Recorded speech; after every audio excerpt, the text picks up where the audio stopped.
Welcome to another episode of Business Highlight, a show by the Boca Raton Tribune. In Business Highlight, we talk to local business owners about their companies or what they do for a living and share it with our viewers. My name is Pedro, and before we get started, make sure to follow us on Facebook, Instagram, Twitter. They're all Boca Tribune. Also, our YouTube channel is Boca Raton News TV if you want to check us out there.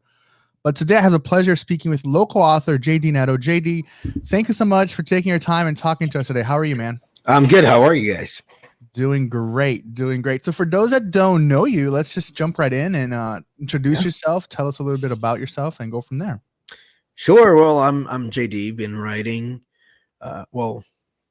been published for almost 10 years, but writing since I was 17, Wow. 18. Yeah, it's been an interesting journey, that's for sure. And yeah, I live in South Florida, sunny South Florida. Decided to go back to Boston in 2019, but the cold sent me back. So story for everybody that lives up north and comes back south. Yeah. So you say you've been an author since you were 17. So that's a long time. Well, I mean, I've always been that creative kid. I mean, I learned to draw before I could write, and my thing was to draw characters and create stories, and these very intricate stories. Actually, when I was a kid, every show, everything needed to have a beginning, middle, and end, be very well structured. That's how I played with my action figures. There had to be structure in the plot, and so I've always been very story driven.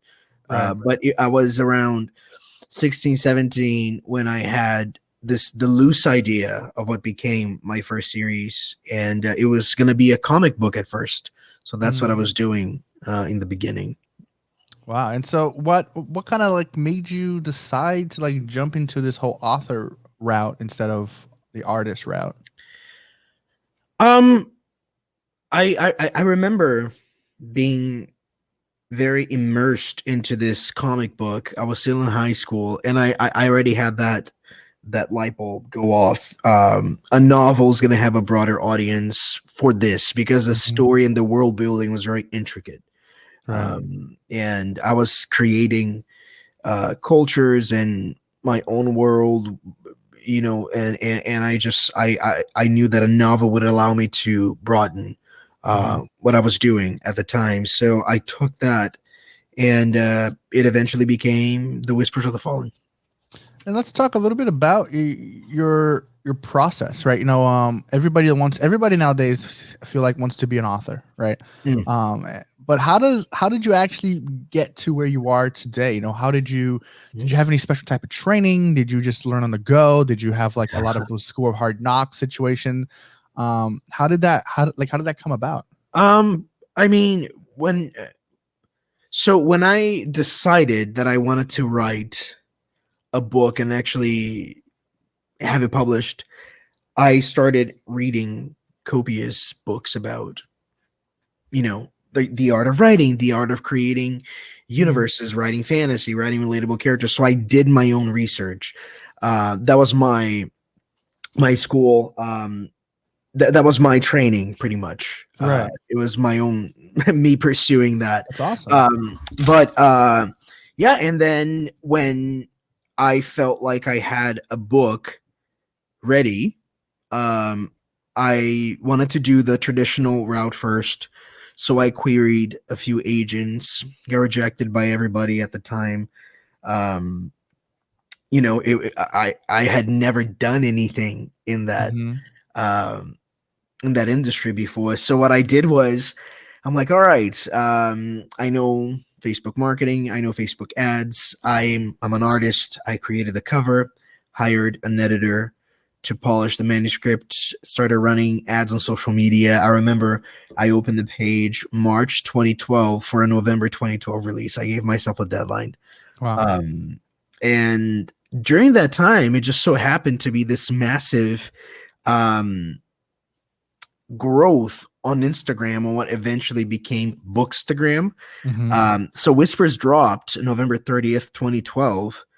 And around that time, Instagram, everything book related was also growing. So it became this huge thing because I just remember that Whispers suddenly was this underground phenomenon on Instagram, Oh, so like and all the cool kids knew like we're in the like the lower level, getting into the ground floor. yeah, yeah, yeah. And I'm like, oh, okay, this is really cool. And then I started getting messages and fan art and all that cool stuff. So it was really, really, it was a,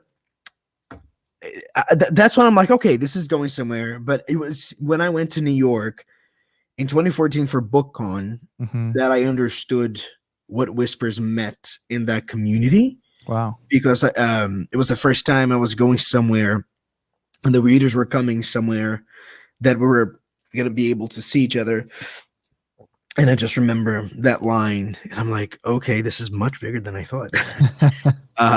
So it's yeah, and obviously I'm summarizing it because obviously there were so many. Right. Yeah, for sure. Yeah. How did like, so like I kind of want to go back a little bit. Like you mentioned, you sent out your manuscript to a lot of places right Yeah, beforehand, agents. Yeah, yeah. agents, and you kept getting these rejection letters type of Mhm, things. Like how did mhm. that like mess with your psyche? Did you kind of like think maybe like, hey, I might not have something that I thought I did, or were you like, nah, these guys are crazy. I know what I'm doing. I'm gonna do it anyways. No, I mean, I never really doubted my story, but at the time, I'm not saying it can't happen because obviously there are many, many authors, excuse me, around that age that received Mm-hmm. these book deals and were picked up.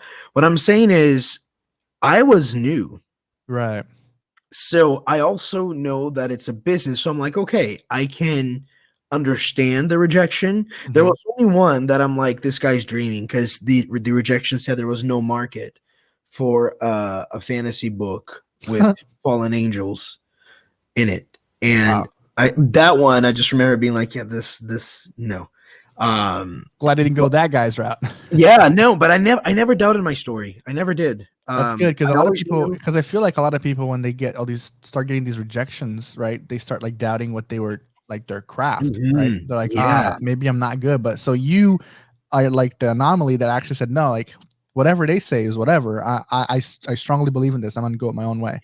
Well, this is the thing with art. You can always get better at art, but you're Mm, gonna miss the chances that you're not willing to take. So I was like, you know what? I'm just gonna move forward. If I have to, get better at this as I go along, fine. But I feel like this is the moment that I need to put my foot forward and establish an audience and find my way through this industry. So and BookCon became a huge part of that.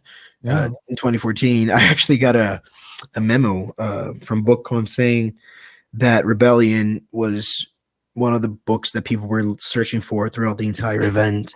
Wow. Mhm. Which That's was pretty awesome. cool. Yeah, which was really, really cool. So as a self-publisher, a published author, right? You began this whole, career in the writing world. So let's talk a little bit about your, writing process. Like obviously I don't want any tips and secrets or anything, but like I'm sure it's different for every author. But Mhm. like, are there certain things that you do in your process that's like every book that you write, this is how you start and like the process? The only thing that's the same with every project is the blank page. I mean, literally, like every book has been such a different experience. With the Whispers of the Fallen, I was writing it was just my own adventure. Obviously, when it gets published and it gets picked up, because I did get signed by a Mhm. small publishing house at the time, and Yeah. so when you're picked up and you have deadlines, it's about finding that creative space where you can be productive, but you also have to deliver. And I've always been very mindful of deadlines because I also run a creative agency, so Right. I've always been very aware of that. But every book is different, and every creative process is different. The only thing that's the same is that blank page, and it's that idea that stays with you. With Hinderbell, which is my new fantasy series that I started in 2019. I was in LA in the summer of 2018, and I just had this idea, like, Saint Nicholas gets kidnapped by shadow spirits, Mm. and that will lead to a major revelation. So I go to this bar in West Hollywood and just like, okay, this seems cool. and it was one of those ideas like that was very. I've never had that happen. Mm, It was like in the moment, grabbed my iPad, went to this bar, and just started writing, yeah, structuring this whole story about a cursed bloodline that still mhm. existed here on Earth, and they discover that they are actually descendants of Saint Nicholas. Yes, like Santa Claus, but there's a much darker tale Right. behind this revelation. So it was, yeah, every single one, and not to mention the Broken Miracle, which is just it's a fictional biography, so it's inspired by real life. That one Mm. was very very different. Yeah, so let's just talk about your books. You've been around, like you've been writing books since you said you were 17 or 18 or something like that, right? Mhm. You've written a few books, not just like one or two. So let's just talk about your books. I know personally that you've done there was the Whispers of the Falling. Is it a trilogy or is it four books? There are 4 books out now. There may be some surprises in the future, but we'll see Right. how So they go. there's Whispers of the Fallen, which is four. So it's like Yeah. what are they? What are they about? And like titles and things like that. Yeah. So Whispers is a 4 book series that follows an 18-year-old who finds the Diary of Lucifer, Mm-hmm. and it's a fantasy. So I created this very intricate world. There are maps and history and all of that. So I released the last book that I was able to write in that series in 2017. I'm not saying I won't go back to that universe, but 2017 there was we did a book tour. We were at New York Comic Con. We went to an unlikely story in Massachusetts. It was super fun. Yeah. And then after that, I actually edited an anthology called Saved by the Page, which are stories written by readers who were saved by books. So Oh wow. that was a great. Uh, it still is an ongoing project. If you go to savebythepage.com, you're going to see this corner on the web where readers get to share stories on how books save their lives. If there's a forum, they just get to talk Wow. about it.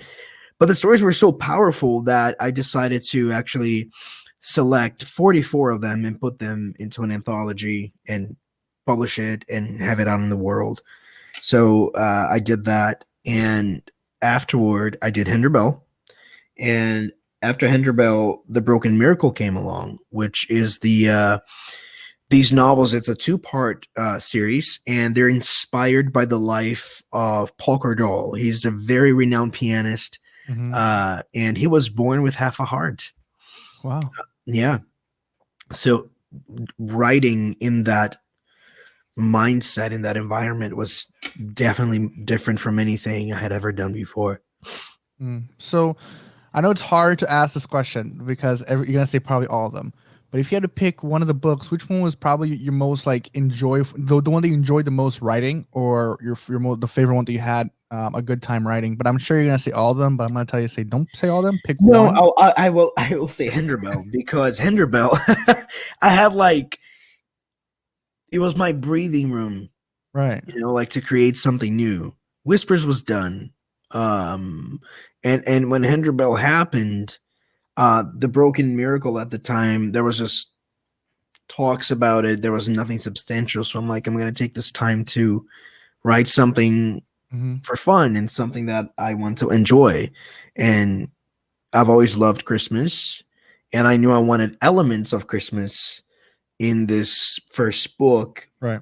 to pave the way for what was to come with the series. So, um, yeah, and I'm gonna have to say Hinderbell now. As far as uh, the Whispers of the Fallen, the Gathering of Shadows was super fun to write. The third book was. Mm-hmm.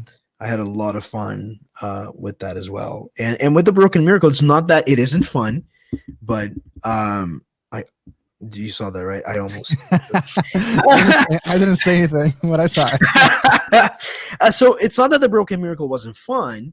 Um, it's just intense Right. Right. Yeah. because it's someone that has lived this, and Right. even in the fiction, you have to honor this reality. Mm-hmm. It's incredible. Don't get me wrong, Mm-hmm. but there's also that responsibility that comes with it. So when you're writing a fantasy novel, right? You did Whispers and you did Handerbell. Mhm. By the way, if you're watching this right now and you're interested in finding in picking up some of his books, he does have signed copies available at jdnetto.com/shop. So you can head over there and get some of these books signed. I don't know if they're all there, but I'm sure some of them are there. All of them are there. Just not the Broken Miracle and Saved by the Page. But all the fantasy ones are there. So all the fantasy ones, the Yeah. ones we're talking about are there. Yeah. So when you're talking about fantasy novels, like I kind of wanted to go back to like not your writing process, but like you have to like you created this like I know for Whispers, you created this immense world, kind of like Yeah. almost Game of Thrones like. You had Yeah. the maps, you had the different cultures, the different Mhm, races of mhm. people. How do you do that? Do you just sit down one day and first you start off with that, or you start writing and then as you're writing these things come to you and you just okay, let me stop this and go to this thing? Or do you have like a fantasy novel bible kind of thing that you know exactly what each character is going to do at what time, and you know exactly what their kind of character does and things like that? So I like to leave room for the unexpected. I know the main things that are going to happen throughout the book. Like with Whispers, I knew that there were going to be two points of view. I knew that, certain elements that were going to Mhm. permeate the story. Now, as far as world building, I treat the world as a character. So it has to have depth and it has to have a story. Mm. And I think about, let's say, if there's if I want example, I knew book one from Whispers, very moody, very dark. Mhm. So I knew that I wanted more of a winter scenario for that. So when I was creating the world, I'm like, okay, let me take this into consideration. Where is the story going to start? And as a story developed, I would sketch because I still have the original sketch of the map that I did. That's Um, cool. and I would just begin to sketch and see kind of like, okay, they could go here, and from here they could go here. And if it's south, it can be a little warmer. It can be more of a desert type of thing. And if they go north, it's very Mhm. cold. And then obviously I did my research on,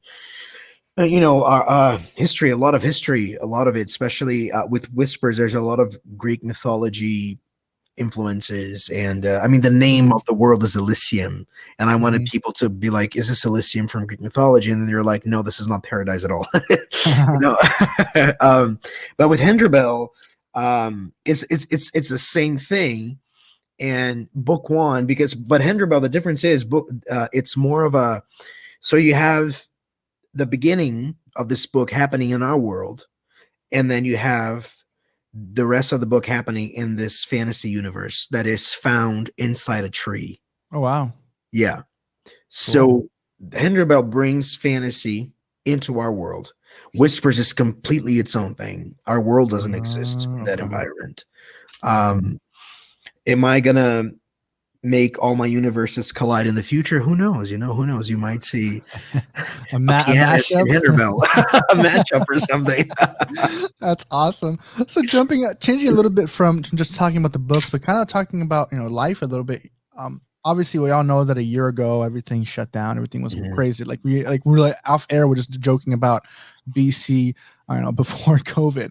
Yeah. But how has COVID affected you as an author this last year, or maybe it helped you because maybe you just have more time to do writing, or maybe it affected you in ways like you couldn't go to these book cons or these comic cons because everything was shut down. There are definitely pros and cons. I mean, obviously, I had more breathing room to create, and Mm, I was able to really tap into a deeper side of my artistic soul with everything that was happening and just really analyze the things that mattered. Um, last year finishing The Broken Miracle, parts one and two. So that alone, during a pandemic, we were supposed to release it at BookCon 2020. That didn't happen. right. So then I really took my time because the release was delayed, and that actually played out for the better. That's what was so funny about it, because the story became much stronger. And but obviously, in the sense of human connection, when I heard that BookCon was canceled, and then when we got the notice that it was no longer going to be a thing, Mm, that was a little, I was like, all right, wow. this is happening. And signings got postponed, and there were going to be all these events with the Broken Miracle, kind of like a tour slash book signing, because there's also an album that came out for the Broken Miracle Oh wow. with Paul Cardole, David Archuleta, Thompson Square, Tyler Glenn. So there was going to be this massive event, Right. which it's postponed for now, but it was going to be around that time. But Right. at the end of the day, I'm just glad that we're making through. We're making through. We can see the Right. light at the end of the tunnel, and I was blessed to be healthy, and my loved ones are healthy, so it's all good. Oh, for sure. It's awesome. No, it's Yeah. great. Yeah. But and that's the thing. Once that happened, right, we all had to like shift what we were doing to Oh figure yeah, out a new way absolutely. to do things. That's yeah. And that's why I asked, because I'm pretty sure. I feel like for authors, right, if you had this whole time to be quarantined alone, you probably had more time to be, more creative and Oh, kind I of, did. I did. It's funny because not only did I write more, I started drawing a lot more. yeah. I resorted to digital art, Procreate. I just wanted to expand my skills on that. It was my quarantine thing. I'm like, no, I really want to, yeah, like I want to draw on Procreate like a pro. And then I also did the Christmas edition of Henderbell. So I also did write a short story that Mm, happens after Henderbell, and released a brand new version of Henderbell with character sketches, the expanded scenes, and that's cool. that was fun, really, really fun. But for my creative brain, quarantine was kind of it was the peace I didn't know I needed. As Yeah. strange as that sounds. Yeah, no, for sure. Some like we're going like 100 miles an hour, and then we had to stop everything. Yeah, So we it's had kind to of like you stop. stop and you go, oh, okay, wait, I have all this Yeah. time now. What do I Hmm. do? That's Hmm. true. Absolutely. Yeah. So as a writer, I'm sure you have influences or art or other authors that you admire. Mhm. What are some of these authors? They can be dead or alive, whatever it is. Can you like give me like three or four that you really admire? Sure. I love Napoleon Hill. I love Michael Crichton. Uh, Tolkien, obviously. uh, George R. Martin. I'm actually revisiting the Game of Thrones novels right now. I'm on the Oh wow. second one. Yeah, I love how detailed he gets. Hmm. And there's so many, so many more, but those are the ones that come to mind right now. Yeah. Do you ever see do you ever have this the I know I sometimes have this problem, so I guess maybe you might or maybe you might not. Do you ever compare yourself to other people, like especially when you're putting out your books and you go, man, I did this awesome book, but then this other person did this other book that kind of is doing just as good as I am. Do you have any of these like competitions within this the author world of people that you kind of look at and go, man, I got to be just like them and things like that? Um, I have inspirations. I'm not going Yeah, to say that I have competition, just because you're not going to read just a single book in your lifetime. So good you point. get to read all these stories. I don't really see the need for that. At least I don't. I don't do that. I'm obviously inspired by so many other authors who are doing so many amazing things. I was Mhm. fortunate to meet so many of them, and not only in that author space, but in the business space as well. And just admiring what so many people are doing. I try to always learn with the people around me. I think that's always a great attitude to have, because that's how you keep on growing. Yeah. So it's more of an admiration, learning with what they're doing type of thing. Hmm. Guys, again, just reminding you guys, talking with JD Netto, a local author who's written numerous books. They're out there. If you want to check them out, head over to his website, jdnetto.com/shop. You can find out more, buy book, some of his books signed by him. So that's really cool. JD, before I let you go, I usually ask this question to everybody, and I always kind of tweak it a little bit. So to yours, I'm going to more guided towards like creative flow. Okay. Um, if you could give some advice to somebody who is either interested in starting to write a book or has an idea for a book but then stopped doing it because it got too overwhelming, what would be that advice you'd give them and why? Practice makes perfect. That's the best advice I can give. I get people ask me that all the time, especially when during signings and events, and Mm. they say, oh, but then I got to the scene and I didn't know what to do with it and I dropped it. Wow. That's just one of the obstacles that you encounter, not only in your craft, but in this industry too. I mean, Hmm. you got to understand at the end of the day that yes, art is an expression, but it's also a business, and you have to be mindful of that, and you have to be willing to hear the no's and understand that the no's are actually good and they can point you towards something better and they can actually inspire you to be better. I know that's how I always that's what I've always done. I mean, Right. you got to be ready for criticism. People will love you, people will not like you, and then they will not like your work. And then you get those people that not only criticize your work but criticize you. It's part of it. So you have to be willing to stand your ground and believe in what you're doing. But Mm. not only that, but also always be willing to learn and to be better at your craft, be better at what you do. Yeah, JD, thank you so much for your time. I really appreciate this Thank conversation you. with you. Again, guys, if you guys want to check out some of his books, you can head over to his website. It's jdnetto.com/shop for signed copies of his books. But JD, thank you so much for your time. I really Thank you. appreciate it. All right, guys, that's going to wrap up another episode of Business Highlight. If you found this episode informative and interesting, make sure you share it with your friends. Share it on your Facebook page, share it on your YouTube, whatever it is. Make sure to follow us on Facebook, Instagram, YouTube, all Boca Tribune. But until next time, I'll see you. Have a great weekend.